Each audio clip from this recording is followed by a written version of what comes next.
Hi, and welcome to the Little Bite of Everything podcast.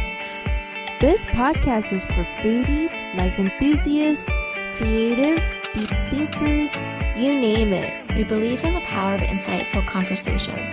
So, let's bite down on diverse topics, discussing our personal perspectives and experience. What are we waiting for? Let's dig in.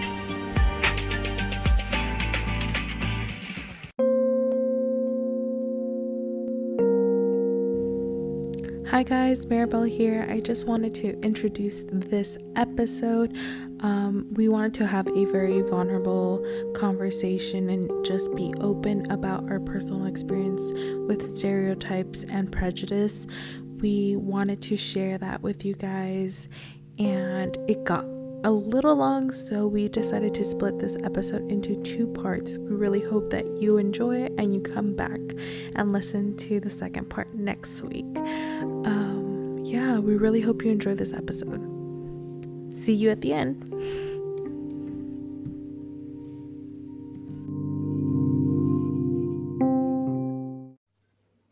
Hi, have you eaten yet? Welcome back to the A Little Bite of Everything podcast. We're your hosts, April, Maribel, Cindy, Carol. Today, we'll be reflecting on the prejudice stemmed from our personal upbringing and discussing how we're learning to correct these stereotypes. We've prepared several questions for each of us to answer and share our stories about. Yeah, let's get into it. Over to you, Cindy. Okay, so the question is, have you ever experienced stereotypes from other people, obvious or unobvious, and how did you react or think about it? So I think, I guess when I was growing up around I can remember elementary school and stuff, we were all young. So a lot of people, they kind of made fun of me because I was Chinese. Not that it was all the time, but it's how they do the squinty eye, they'd run by and do the squinty eye, or they'd come to you and they just say ching chong oh as my in gosh, Chinese. so true. Yeah. Wait, I have a quick question. Yes. Did you grow up in a very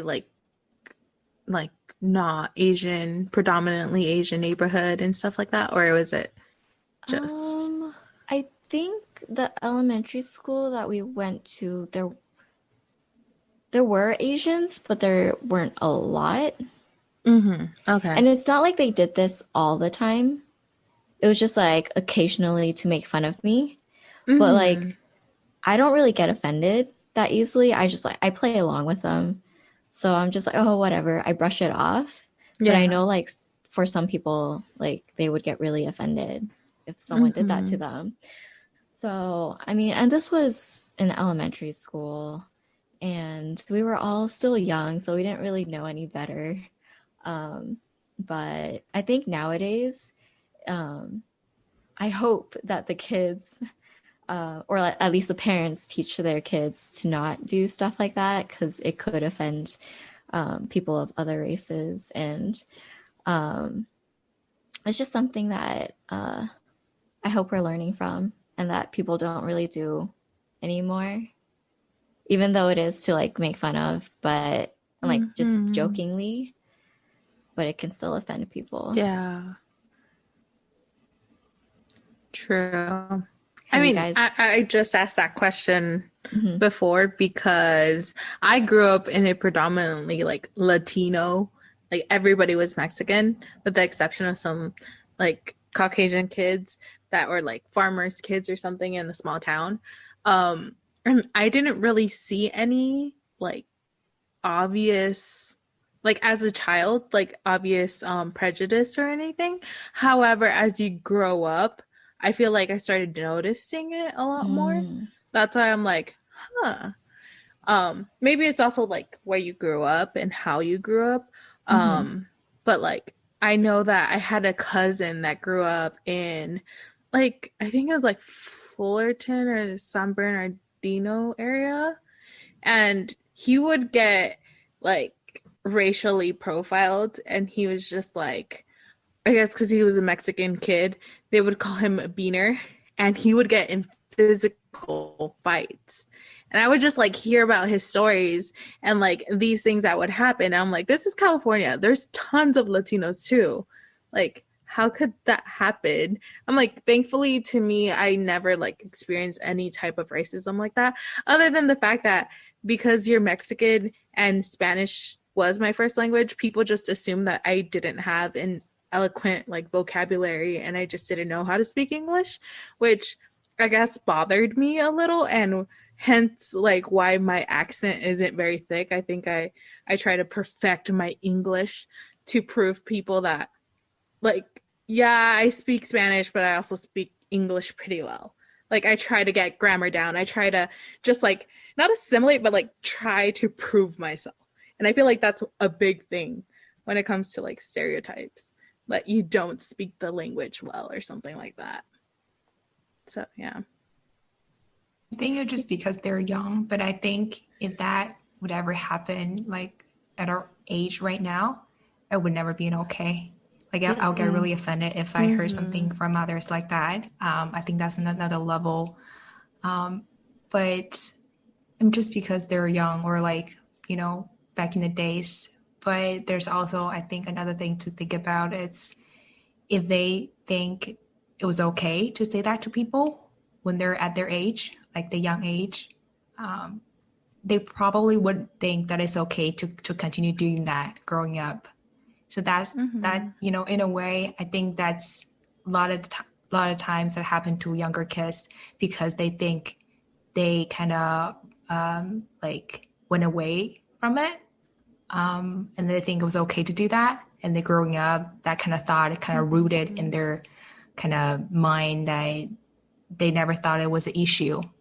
But, it actually was, and then it hurt people really bad. Yeah, I think that's something that Exactly. we really should to, think about, and education to younger kids is very important. I mean, I get it. Kids, they have no boundaries. They make fun of others. It's fine. It's okay. Like I'm pretty sure I did that a whole lot when I was younger, but there are certain things that I think parents should really educate their kids, that they know it's okay to do that for if you didn't know. But once you know that, once you've been educated, you should stop doing that to others.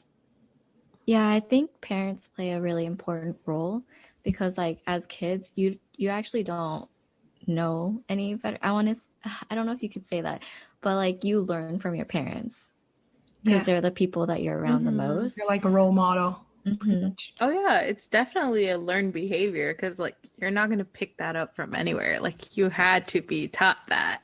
Yeah. So I completely, yeah, It's agree like with you see that. a person like and then on the other day you happen to see their parents and then you just no wonder that they're their parents because they just act exact the same. That's how they learned, like growing up, taking their parents as role model. It's crazy to think about it in that way. I think from what I kind of see is like sometimes I see it's like you exact carbon copy of the parents, but also what they're allowed to see and take in, and as well as interact. So let's say, what they see or watch kind of influence their thoughts as well. Um, but I don't have a kid, so I don't quite know like how, you know, they're taught. Besides like just thinking about like how I personally learned from, the TV's shows that I watched when I was growing up, or like from my parents just from watching them, like interactions and what was okay to do and what wasn't okay to do. And that's how I kind of like personally think of it. So I'm like Hmm. not sure if that's applied to everyone or every kid. Um, but I also think um, a parents plays a big role, but also what they are basically surrounding this child, like environmental, like wise, like what they are taking in. I hope that makes sense.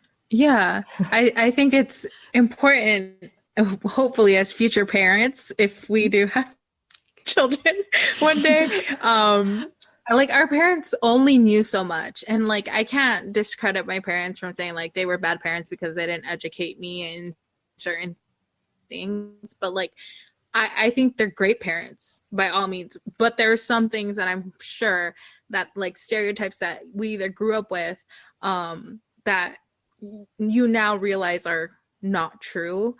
So I totally agree with like the exposure of like what you're brought up with. Because leading into our next question, like, have you ever been surprised by another culture's like practices?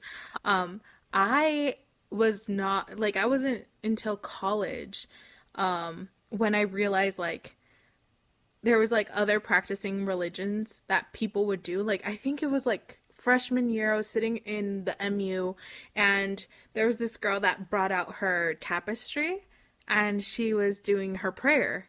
Like they would get on their knees, pray, and they had that dedicated time. I think she was, I don't want to say like something insensitive. I think she was Muslim, of like Muslim culture, maybe like, because I think they're the ones who practice like the prayer, at specific time. But I thought it was so interesting. And it was that first time that I had ever been exposed to that.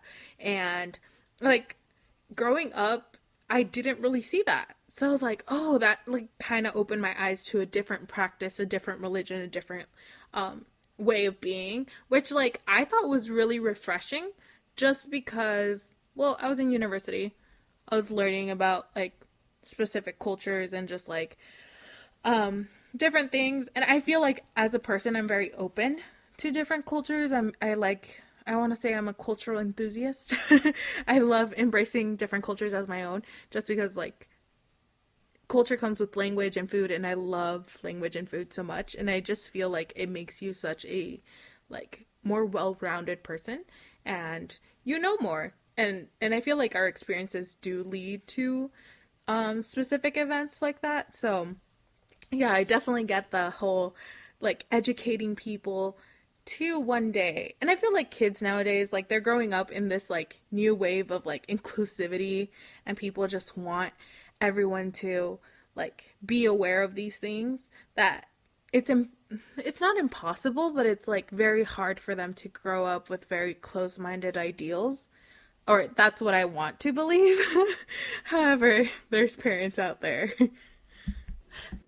Yeah, I think it's really good to be open-minded, and I love learning about new cultures too, or like other people's culture, because I just feel like every culture is so different, and it's so rich Yeah. in like their food, their practices, their music, just everything revolving around their culture is different, and it's really cool to be able to experience them all. Yeah, I think that's also one of the things that, one of the, I think, most meaningful things that you got out of college. Like, think about it, like, when would you have a chance to really encounter that many culture in a place, like like you're involving in, encountering different culture every day, basically, and then you're getting to know them. I think that's pretty cool. And it really adds a meaning to going to college and learn from it. It's always an experience. So for me, I felt like when Sydney was talking about like the different aspects of the culture, I really like got into like the different dramas, the different like fashion, because all in all, like each culture has like that special heritage, and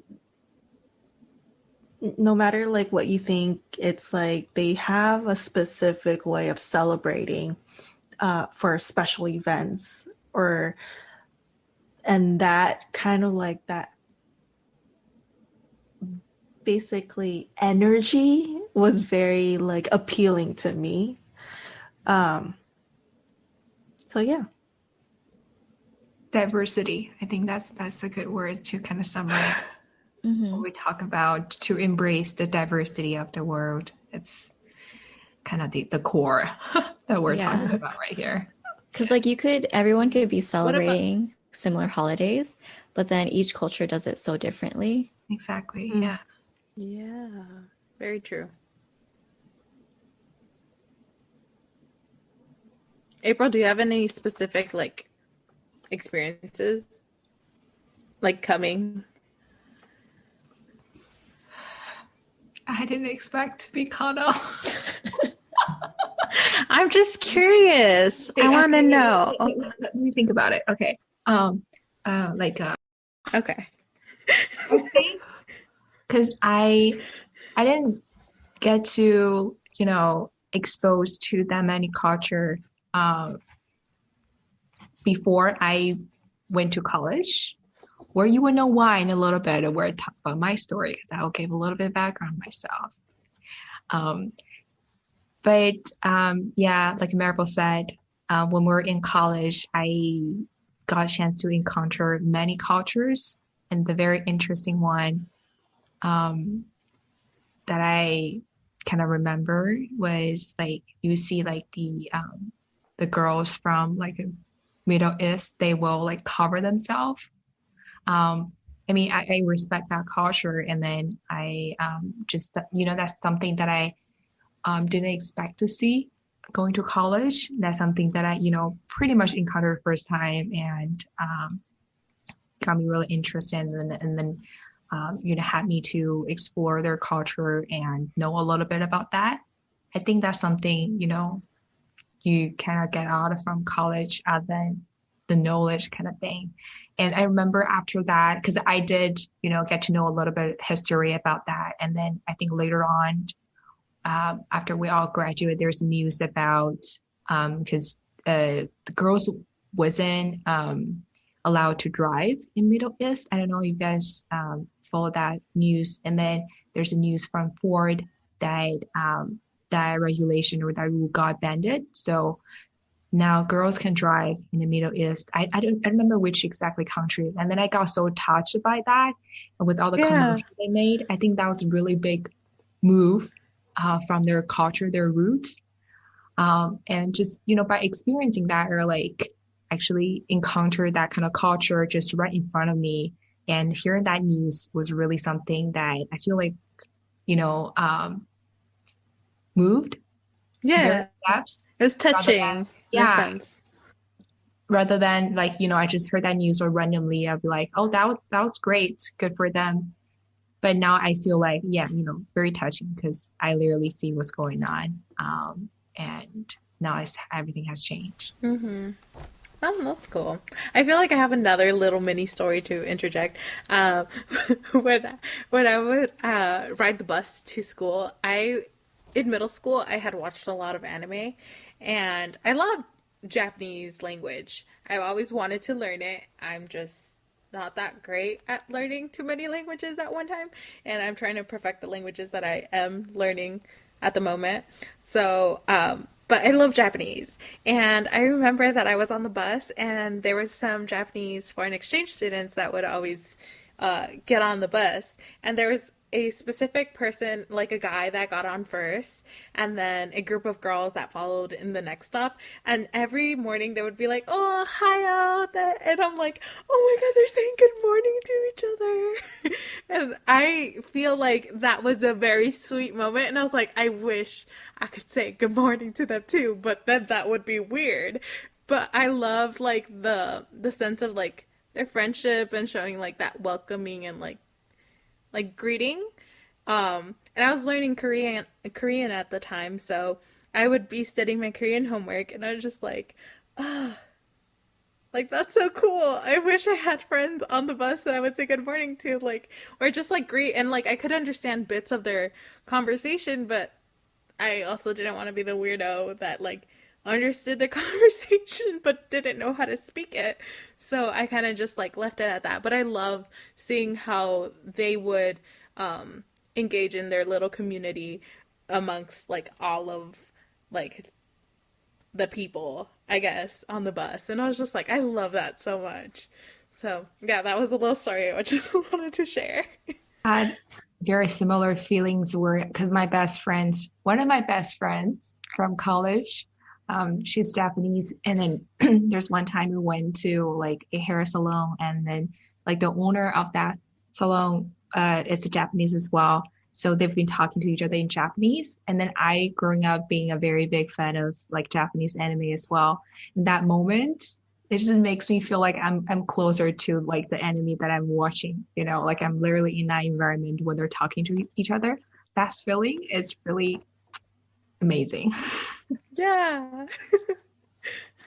It's like the time we went to Korea and we stayed with our Korean friend, her house, and her parents were living there too. So when they were like watching TV, I was like, drama now.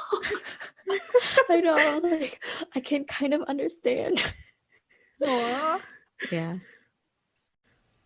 Oh yeah, I love having like surprising people with my like I guess my Korean. I disclaimer, my Korean is not great. It's a work in progress. I've forgotten much of it, but I remember going to a market with a friend that I met at school. She was from Spain, and obviously I'm from the US, but I would tell people that I was from Mexico just to like, because when I would tell them I'm American, they would be like, you're American? You don't look American. So again, I was just like, oh, it's easier to say like, oh, my parents are from Mexico, so I'm like Mexican American. And it was so funny because someone asked us, how do you guys communicate? And I was like, well, like Spain and Mexico speak Spanish. Like I had to explain that to someone, and they were like, "Oh," I was like, "Oh, Mexico, Spain 말아요," and they're like, "Oh, what? Like that's what?" And I was like, "Yeah," and also we speak English, and then they're like, "Oh, you speak Korean so well," blah blah blah blah, and I was just like, no, I don't. Thank you so much. You're just trying to sell me this beret, which I bought. But they were so sweet. I was just like, oh, I'm glad that I could tell them that like Spain and Mexico speak Spanish and we can understand each other. And now they know that too. So I think that every opportunity is a teaching opportunity to expose people to something new. I feel like when I was living in Korea, it was just easier to tell people, oh, I'm like American, my parents are Mexican. Like I always had to like preface like, oh, like my parents are Mexican, that's why I'm Mexican. Because they would be like, oh, like you don't look American. A little. But then we also had experiences where my friend is half white and half Mexican, and she's just like more fair skin. And when she would say she's American, people would ask to take pictures with her. You don't know how many times I took pictures of my friend with like strangers and like strange older men. Not strange older men, but like men that were strangers to us, like posing with little hearts in their finger hearts and stuff, which I thought was so funny. But yeah, it happened more than what I thought it would, which is something just interesting and funny to talk about. That's interesting. It reminds me of the time where we were in the Korean village, and we were wearing me and Carol, we were wearing hanboks, and there were people who came up to us to ask for pictures, and we're like, okay. like people that were tourists. Yeah. We're like, sure. I love that. I had a dad. We were at like one of the palaces, and during Chuseok, and there was this dad that said, "Do you want to take pictures with my daughter?" And it was like me and my friends. It was three of us. We were all Latinas and like American. One of them was Colombian. And he just offered to take a picture. The daughter was visibly uncomfortable. She was just like, what are you doing, Dad? But it was so funny. I loved it so much. And I was just like, I have those pictures to this day. If you want to see one of those pictures, I could post it. So let us know if you want to see some of that awkwardness. But yes. I feel like we're going off topic. Oh, I know. Carol, do you Shall want we to move share to your the next question? Okay. So my question is there time that you can reflect back on and see that you could have been ignorant? Yes. And I kind of told the story to y'all earlier. But let me tell you it again. So back when I was like in high school, I think it was like the very first year of high school going in. I had a lot of like prejudice or stereotypical prejudice. And it was also during the time where there was like the news was going about it. And I think it was the whole thing between the US and Mexico too. It's still ongoing kind of thing, but like back then when it started, and then like the whole entire thing about this prejudice, and I had like basically talked to one of my friends about all this information that I was getting from like my family, from the television, and I was telling her, and I was like basically bashing, the culture. And then at one point when I was done, she was like, "You do know that I'm Mexican." And do you know how mortified I was and so embarrassed? So like terrible. Like I felt dread. Like it was so bad. And I can tell you now because I still occasionally think about what I, initially said, or like in that feeling that I've betrayed her. I'm a traitor kind of. How could I, as a friend, like why would I say something so mean about, And then as of now, like I am doing better about not doing such things. But because of this memory, it's like traumatized me to a point where I'm just like, you are so dumb. How could you do this? Don't ever do it again. And I hope I haven't done it again, but I feel like there are some times where I'm on the fence on that. Like it slips and you're just like, how could you have just said something so insensitive? And so Yeah, yeah, that's my I feel story. like definitely happens to everyone at one point, whether that's like a slip of like your mind and you let yourself to think about a stereotype like that. Like I shared all a moment like that too, where I had a friend in college that had a foreign exchange Chinese roommate, and in Spanish there is a very derogatory phrase saying that, like, for lack of better words, means like Chinese people are dirty. And this roommate had, I guess, I don't know if she was just going through things, but she had such a filthy room. There was like weird smells, there was wrappers everywhere. Like it was just a dirty room.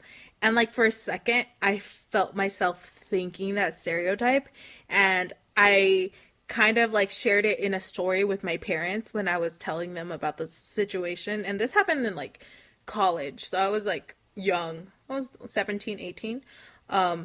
But I remember saying it and like, and then I was like, no, no, no, that's not it.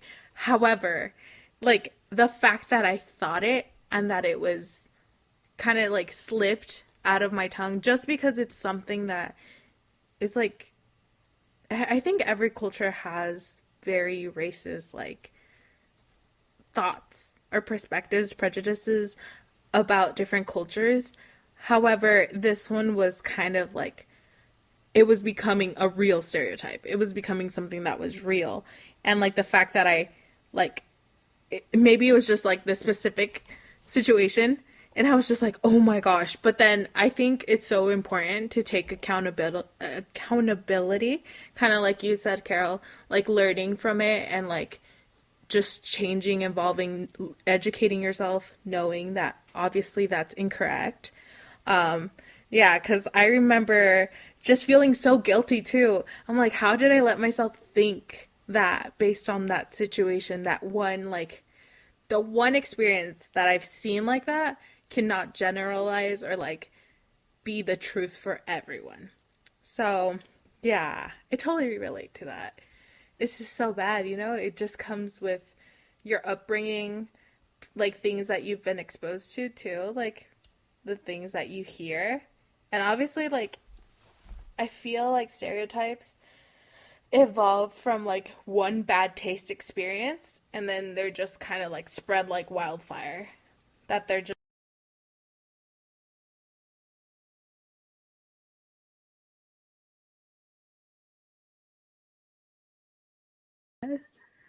I think those are some good reflections to yourself and reactions. I'm not saying that those things should happen, but I think if it happened, and unfortunately, but I still think the reflection that you guys been talking about to yourself is something kind of very worth to do. Like the amount of, I would say, like sympathy that you guys applied to this certain events is something that should be happening like among those kind of things, because you just start thinking about, oh, I did something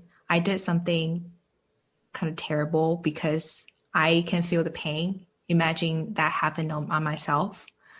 And then I think if everyone can do that, there's not going to be as much as like stereotype thing happen nowadays anymore. If you can just start thinking about, if I say that to someone, is that something that I wanted to hear myself? If I feel like heard, saying like hearing something like that from other people, other will feel heard as well. That's I feel like something should have happened between all these conversations between people, consciously and unconsciously, that will mitigate a lot of things that could be mitigated, stereotype wise, I would say. Mm-hmm. And I also think these are like conversations that are important to have with families too. Because, like, I know my family, um, they had their stereotypes against like other cultures. And growing up hearing them, it's kind of like embedded into your mind. But Mm-hmm. because we live in America now, we have friends of all different races and culture, and we are exposed to them. So we know that those stereotypes aren't true. And like for our parents, they didn't really grow up. Like my parents were from Vietnam, and then they came to America, so they didn't like really grow up with so many different cultures around them. So the stereotypes are kind of like what they hear from other people. And then it just kept, like what you said, it keeps getting like passed on. And that's like what becomes a stereotype. But like for us, we know that those stereotypes aren't true because we have friends of like the race of those races and like the cultures, and we talk to them every day. And it's like, oh, they're not totally not what my parents say their race is like. So I know during the whole Black Lives Matter movement, I had to talk to like my mom and my dad, like explain to them what's going on, because Mm-hmm. they had their views against like um, the African Americans and how they act, and we have to kind of like break their stereotype against them, which is kind of hard because Mm-hmm. they grew up with that stereotype. But it's I feel like our generation, we're doing a lot to kind of like break those stereotypes. which is Oh yeah, for sure. like a step forward. I think And I there's think we could say thank social media. Oh, sorry. I No, think go we ahead. could thank social media for a lot of like the just like progress we have made, because I believe I had to sit down with my parents and be like, okay, what do you know about BLM? What different stereotypes have you been part of? Like, have you heard? And like, let's break them down and let's like forget about those and identify like what is like why it is how it is, rather than like, oh, believing these things. So yeah, and I believe like social media has like allowed us to just open the conversation, hear people's stories, and just understand a lot more. And just like it's progress. Mhm. Yes, April. Yeah, I was just gonna say, on top of that, yeah, I think the ideas, I feel like one of the key thing to do really to like break the stereotype is like you should to like experience it by seeing it instead of hearing it from others. And I do agree with all you guys are saying that it doesn't matter when you start, you just need to start it. I think there's a quote that I've read before somewhere saying that you don't really have to be great to start, but you need to start to be great. So that kind of just saying that, it doesn't matter when you start it, you just need to start it and then experience it and figure out what's going on and fix it eventually. I think that's the goal. Hey guys, we really hope you enjoyed this first part of this conversation. We encourage you to share your stories and let us know in the comments below or by DMing us on Instagram. We really want to hear your guys' stories.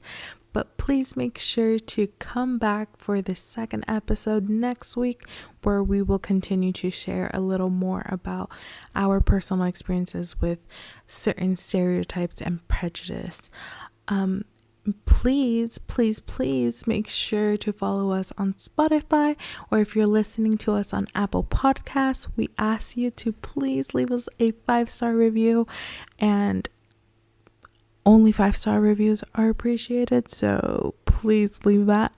Don't forget to follow us on Instagram at elbow.pod. That is ALBOE.pod. We will also be posting this recording on YouTube, so leave us a comment there. We really appreciate you as a listener, so just don't forget, have a delicious day, and we'll see you next time. Bye.